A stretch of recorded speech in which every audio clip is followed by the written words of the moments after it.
A group of 10 Chinese nationals is elected to apply for asylum in Australia rather than make the dangerous journey to New Zealand. The asylum seekers have spent days camped out at a ferry terminal in Darwin. Today, after a lengthy discussion with officials, they decided not to risk their lives on the high seas. Immigration officials picked up the asylum seekers early in the morning and took them here, away from prying eyes. And about 8 hours later, they left.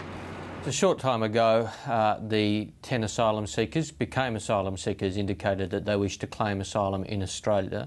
The Chinese nationals spent 27 days on their yacht trying to get to New Zealand.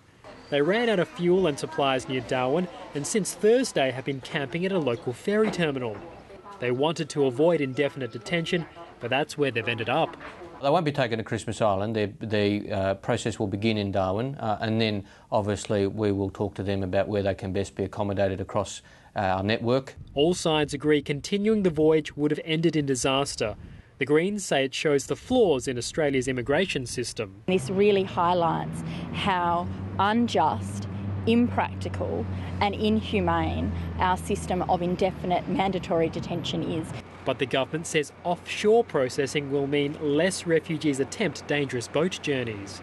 And that's why we're pursuing legislation to do so, and I hope that that legislation passes. New Zealand's government appears content with the outcome.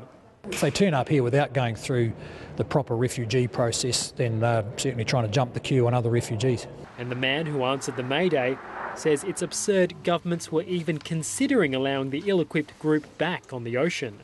They were in a pretty nasty position when I found them, and sending them back to sea is really not an option from a humanitarian viewpoint.